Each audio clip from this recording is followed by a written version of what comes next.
Okay, now in the previous session, we had done what is an industry and the types of industry. Now in this session, we are going to do the second type of business activity, that is commerce. I hope you all were clear with what is industry. Okay, so today we are going to start with the second type of business activity, that is your commerce. Now, what is commerce? Commerce is a branch of business which involves buying and selling of goods, the exchange of commodities, and distribution of finished goods. Now, I hope you all remember that what is industry? Industry is concerned with production of goods. Now, after the goods have been produced in the industry, now the goods have to be taken to the market for selling purpose. Now, what does commerce do? Commerce basically helps in the smooth flow of goods from the producer to the consumer. It is basically a link between the producer and the consumer of goods.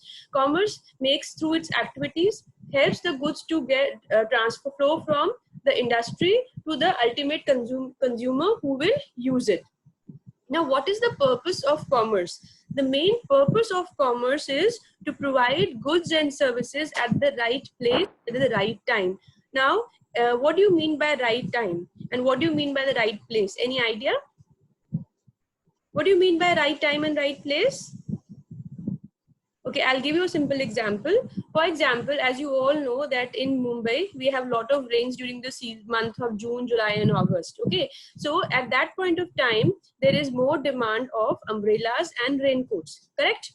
Now, what happens is, as you know, umbrellas and raincoats will be manufactured maybe in the month of January or February, and they are ready by that time. But that means the stock is ready. Now, commerce will make it possible to bring the umbrellas in the market at the right time. Right time means when the customer demands. That means in the month of June or maybe end May. Okay, and right places where they should bring the products, that means in this case umbrella, where they should bring the umbrellas. They want it in Maharashtra because rainfall is in which place? It is in Maharashtra. Now just imagine if the demand is not there in the month of April and the suppliers supply the umbrellas in the market in the month of April, will it serve the purpose? No, it will not serve the purpose because the demand for umbrella is not there in the month of April. So that is not the right time to supply. Right? So commerce makes it possible. They store the goods with them till the time they are demanded. And when the demand is there in the market, they will make arrangements so that the goods reach the market. And it should also reach the right place, means the right area where they are demanded. For example, in our case, what we are talking about is Maharashtra, Mumbai. Rainfall is in which area? It is in Mumbai, right? So umbrellas should reach where? It should reach Mumbai. It should not reach some other place where there is no rainfall. So commerce, the basic purpose of commerce is whatever the goods and services are there, they should reach at the right time and at the right place. I hope I'm clear. All right.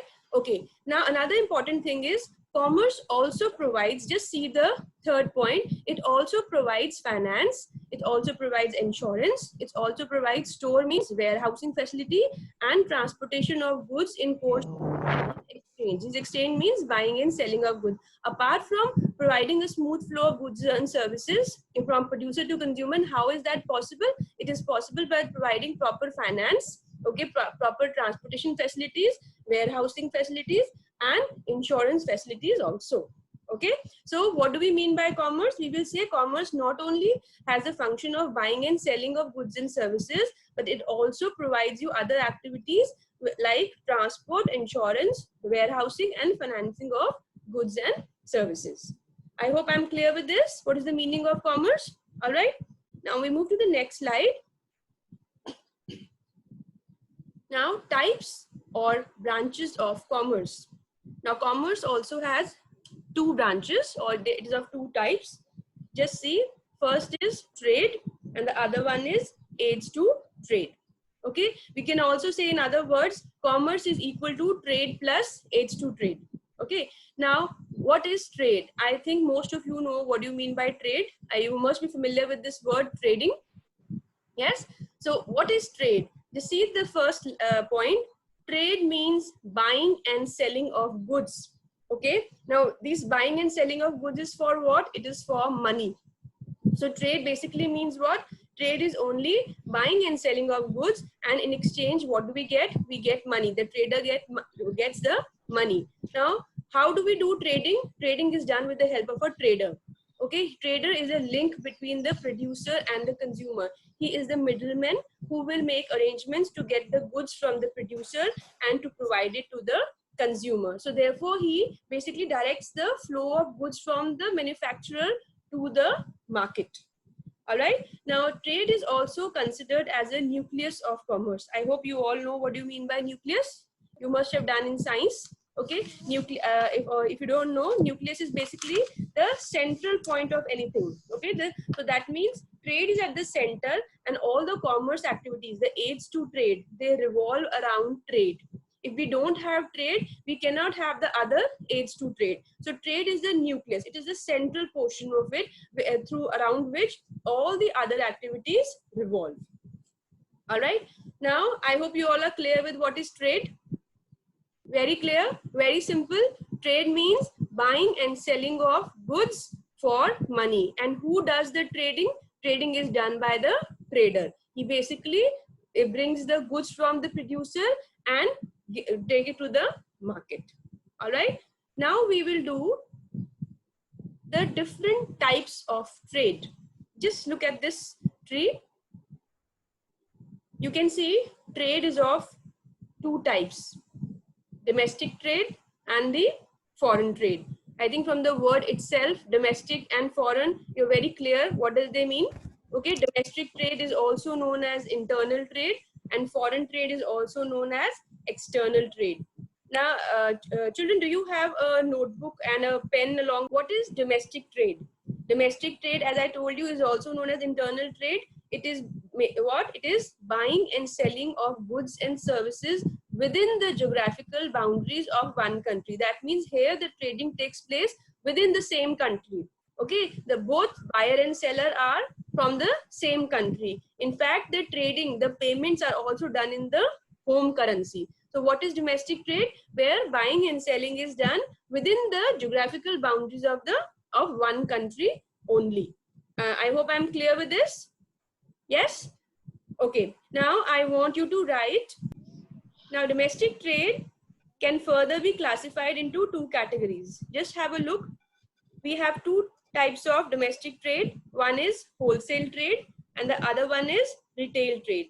Now wholesale trade refers to buying of goods in bulk from the manufacturer and selling them in large quantities and industrial users in small quantities. And the people who deal in wholesale, they are known as wholesalers. Okay. Now, what is retail trade? Retail trade refers to buying of goods from the wholesaler and the manufacturer and selling them in small quantity to the ultimate consumer. That means your retail trade is handled by whom? The retailer. That means the shopkeeper. Now here what he does is the shopkeeper is buying goods from either the wholesaler or the manufacturer and then selling them in small quantities to the consumer. Consumer means we the consumer. Okay, now if I go to a shop, I will not buy, like I will not say that you give me 20 sets of pencil boxes, right? I will go and normally buy one set of pencil box.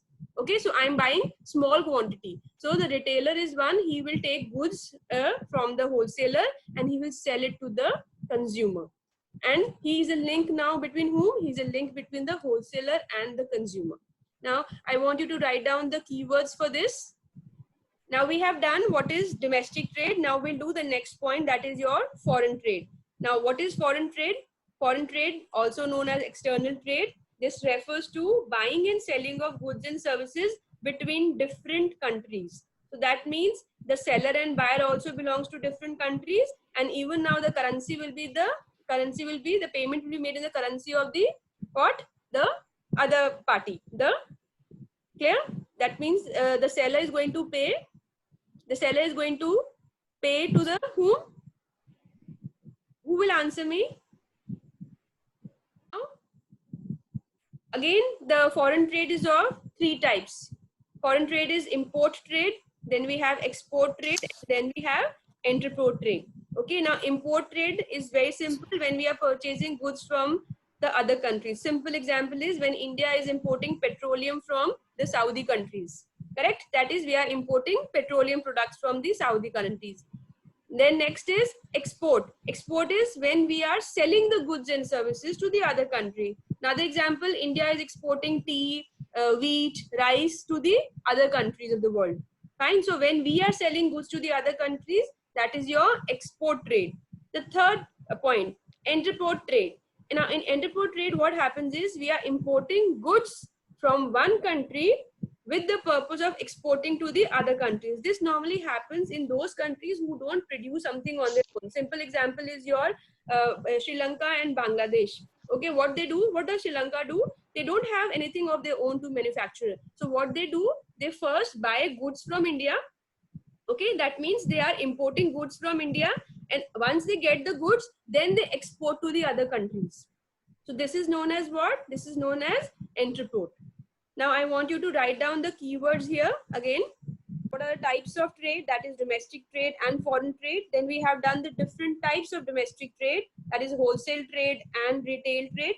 Then we have done 3 types of foreign trade: import, export, and entrepot. Correct? Now you have to understand that commerce is different from trade. Commerce is a much wider term, and trade is a part of commerce. Trade is only buying and selling of goods, whereas commerce is more than that. Commerce is not only buying and selling of goods, it's more of about distribution of goods. It has more activities like banking, insurance, and warehousing.